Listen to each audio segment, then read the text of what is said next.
Welcome back to the Hotspot, everybody, and welcome into the KUM News Zoom Room. A very good friend of our program, an island icon who is now lending his expertise, his experience, and his passion for entrepreneurship to the GUMA organization, of course, Guam Unique Merchandise and Art, a wonderful organization. I've featured them many, many times, and I'm bringing back the one and only Cliff Guzman to talk about training at the village level, the trade fair that's going over with our friends in the mainland, and so much more. So, Cliff, Hafa Day, it's a pleasure as always. Half a day, Jason. It's great to be on the show again with you. It's always good to see you. And I don't know about Icon, but been around the block. That's the best I can say. Well, there you go. Well, you're certainly an inspiration to like youngsters like me when I first started out in this business. So it's good to catch up with you. Thank you. Okay. Thank you. It feels good. Yeah. Well, and one of the things that certainly you have inspired many more people, in addition to myself, is the work that you and Auntie Monica are doing over at GUMA. Really enforcing that notion that everybody here on island, it's part of our DNA as Guamanians. Everybody's good at something. Everybody's a craftsman or an artisan to some degree, and Right. but not everybody is an educated business person, and that's where you guys come in. Yeah, it's been a wonderful journey. We've been at this since 2014. One of those nights when Monica and I are sitting at home, thinking, what can we do, to help some people out, particularly the artists and cultural producers at the time. And, because we're big supporters of cultural products and art. And, realize that these folks are out there at these little trade fairs, the Guam Indonesian Island Fair and everything else, and they're doing their best, but they're really good at what they do, but they're not so good at business, And we said, well, how can we help them become entrepreneurs? Because they wanted to make more sales, they wanted to continue with their crafts and their arts. And so we came up with a GUMA, the Guam Unique Merchandise and Arts program. And we partnered with DFS at the time. And they're still a great partner for us. And the whole concept there was to give them the opportunity to be able to turn their arts and crafts into sustainable small businesses. And Keyword being sustainable. Yeah, sustainable, underlying sustainable. Yeah. And so we applied for a grant with the Administration for Native Americans and with some kick-up support from incubation support, if you will, from DFS. We launched the program. And it was amazing. It's been an amazing journey. And we created a 16-week training program, 16 Saturdays at the University of Guam with the Small Business Development group up there. And we tailor-made this for artists and cultural producers and entrepreneurs. And so we went through the years and we incubated 32. We had 220 so far go through our 16-week program. And we incubated 32 new businesses just pre-COVID. We had come to that point. And out of all those 32 businesses made it through the COVID. I mean, they were able to sustain themselves. So sustainable worked, right? And that's kind of playing up, Cliff, on the notion that, despite crisis, there is also opportunity in that moment, right? And you, oh yes, and you guys you preach that to your incubation, companies as well. Oh yes. And so we were able to provide them the funding they needed, the startup funding, and it averaged between $20,000 and as much as $40,000. And they get free training and they get an opportunity to apply for incubation, which you get your training, you get your certificate, you have a business plan, and then you can apply for incubation funding. And it was really, really amazing because we were able to work with these companies, these small companies, and get them the startup capital that they needed to kick their businesses off. And so that worked out really well for us. And also trained them not how to blow through that like in a single weekend. Oh, yes. Money management is key. Right. That's the hard part. Oh, there's money. Yeah. But, the funny thing about it was artists and cultural producers are the worst ones when it comes to financing or anything to do with writing because they just want to create. So we said, hey, look, why don't you send your Mali, your Pali, your Pari, your best friend, your grandmother, whoever, have them come to the classes for you, somebody you trust, and we'll take it from there, and they will help guide you through the process. Guess what? It worked. I mean, Hmm. it was amazing. We had grandmothers in there. We had the Burries, the Mullies, the brothers, the sisters. We had a family that this couple, young couple, that had 8 kids every Saturday. They would bring their 8 little kids, and they'd sit in the corner very quietly, do playing, and we'd continue the classes. It was an Because very often amazing. that is, how these, family owned, small mom and pops operations like start. It's like, the entire family will make a batch of risketti for the neighborhood, and then it branches out to another Exactly. neighborhood, then it branches out to the village, then it's like, yeah, we'll bring it up to Dedido from Talafofo or something, and now you got a thriving business. No, and it's amazing. And these companies, well, like Gourmet Guam, for instance, they came in Yeah. and and they all had they went through the program. Then you have to go through a Shark Tank if you're going to apply for the funds. And so you get a panel of people, and you have to sell them. You really have to sell these, our team, right? And we go through your business plan. We ask you questions and make your presentation. And Gourmet Guam, when they first came in, they brought 4 generations with them, with their family, because there was a family-owned business. Wow. 4 generations came in and did the presentation That's with. all the way down from maybe founder all the way down to great granddaughter, right? Oh yeah, yeah, yeah. It was amazing. Wow. And so we went through all of that, and then COVID hit, Hmm. and all the people who lost their jobs in the tourism industry and all that stuff. So one of those nights again, when Monica and I are sitting at home trying to figure out some things, said, well, why don't we apply for another grant to do home-based businesses?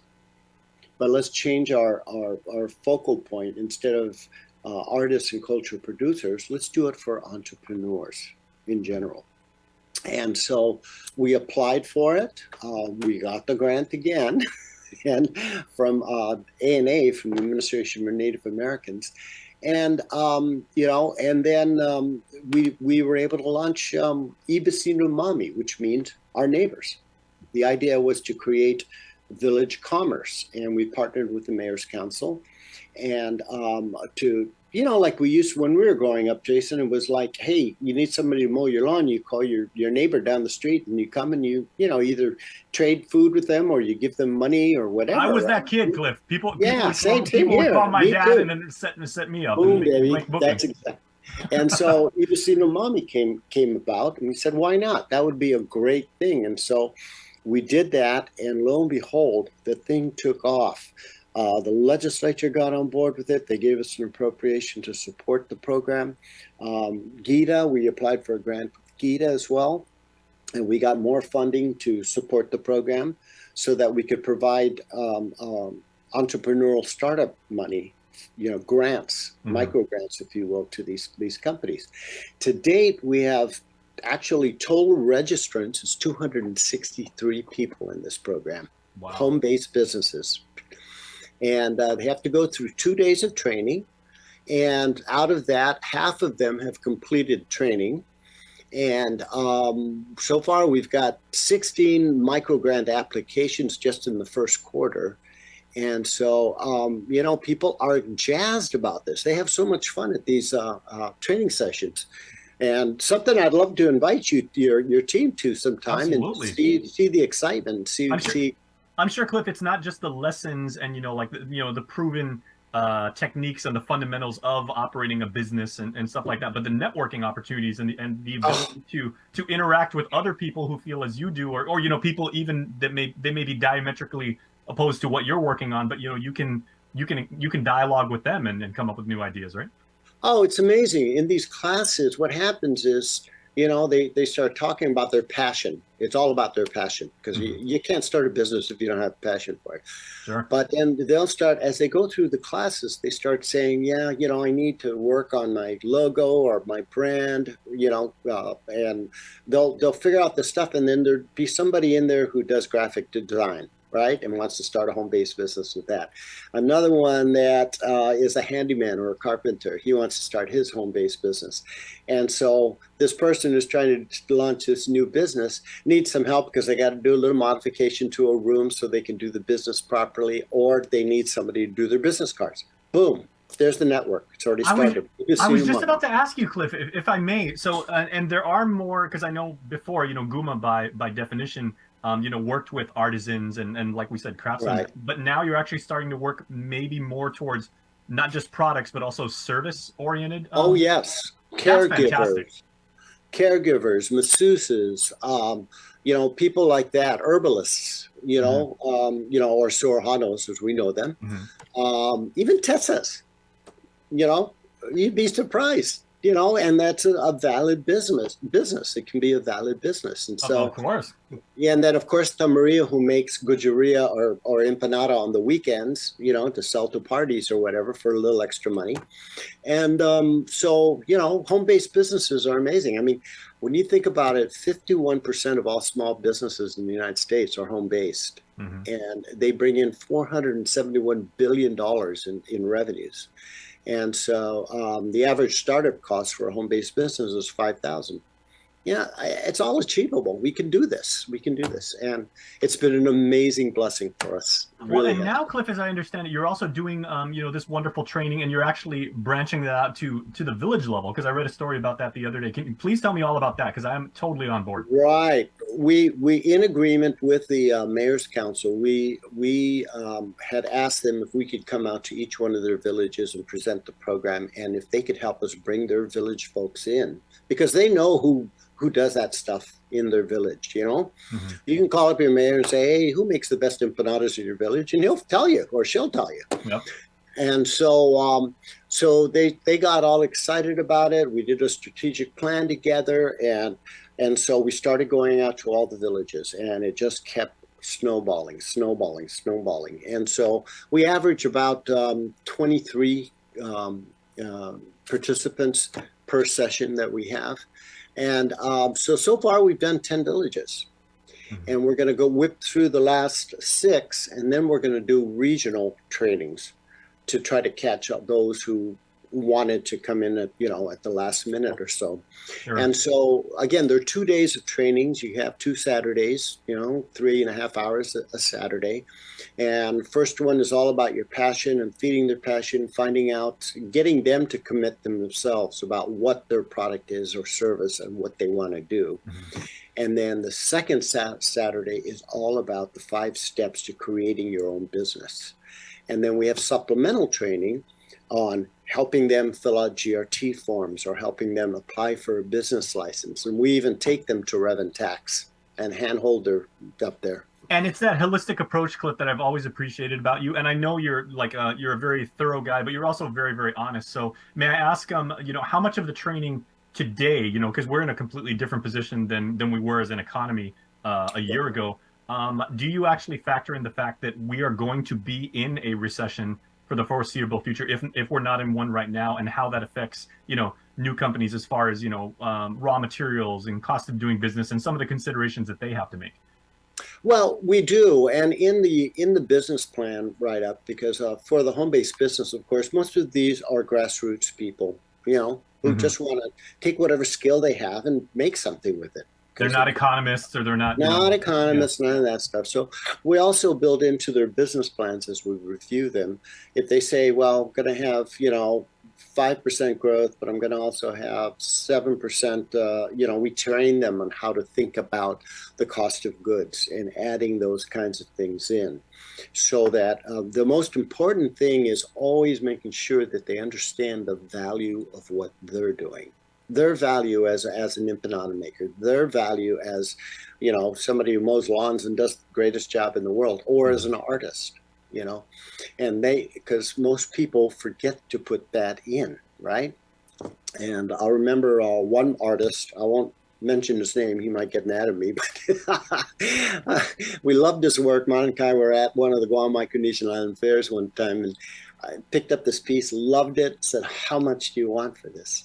And he looked at me, he says, "How much maybe you want to pay?" you Yep. know? It was that kind of a thing. And so And I so now you're pressed him on, educating that person on proper pricing strategy, oh and yeah. yeah, So we pressed him on it. He said, "Okay, $50." I said, okay, I'm gonna leave it at that. But that's some more come to this negotiations right class. there, man. Yeah. He came to the class at the end of the class, and he went, applied for some money. We gave him some money through the incubator program. We figured out the value of that same basic piece of artwork is $175 when you added it in. And guess what? He started charging that, and it sold like hotcakes. Hmm. he was selling to corporations who wanted to give out gifts because it was all done, Guam centric, everything, beautiful boxes with Guam centric artwork on the top. I think I know exactly who you're talking about. And Yeah. I'm not going to name him, but I would Yeah. willingly pay $175 for Yeah. this person's artwork because it is amazing. But it was an amazing experience for him and for us, and it felt so good to be able to help him out with that. So Tremendous. It's really cool. Really cool. Glenn, and I got to ask you because Auntie Monica is not on island right now. She's Right. off in the mainland representing the program and the organization, but exhibiting at a trade fair, as I understand it. The good wares that the GUMA program is producing to a much broader audience. So tell me about that, if you would.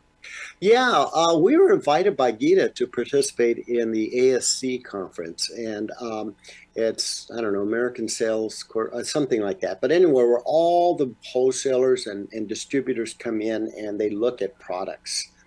And so we were able to get 3 of our GUMA participants and into that with Gita. Coconut Tree, Dinenchi, Pika and Leniferin, and the Guam Peeps.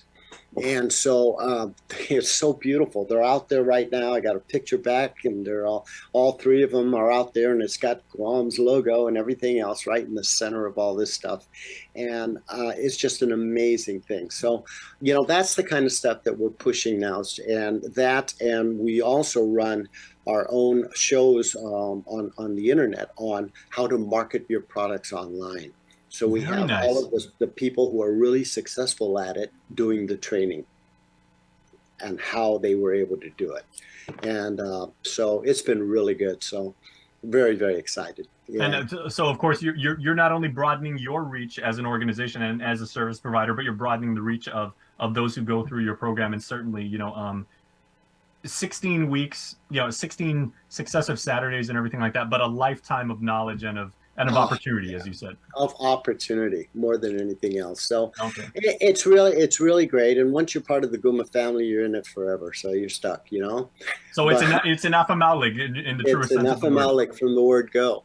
So our next upcoming training for Ibisino Mami is going to be in Jonia, in Talafofo, and the Jonia Mayor's Community Center, excuse me. And that's going to be day 2. So there's 2 days. You can come to either day, but you have to finish both days in order to get your certification. And then we'll be up in Agania Heights, and that is going to be on September 3rd and September 10th. So, really, really encourage anybody who's thinking about having a home-based business, come in. And, what's a couple hours on a Saturday? You can decide afterwards if that's what you really want to do. But the dividends that it pays are like off the charts. And so, again, if anyone needs any information, please check out GUMA's website. It's gumaguam.com. Cliff Guzman, always a pleasure, my friend, and a wonderful, wonderful catching up with you. And thank you for what you're able to do for allowing people to take what is admittedly like passion projects and really turn them into hopefully lucrative, but certainly very, very worthwhile operations. We do appreciate it. Well, Jason, it's a pleasure partnering with KUAM. Absolutely. We are also in from the go, so you can always right. We're only successful because you guys are there as our partners. Well, we thank you for that, Cliff. So all right, please stay tuned, everybody. There will be much more Hotspot when we return. Thank you, Cliff.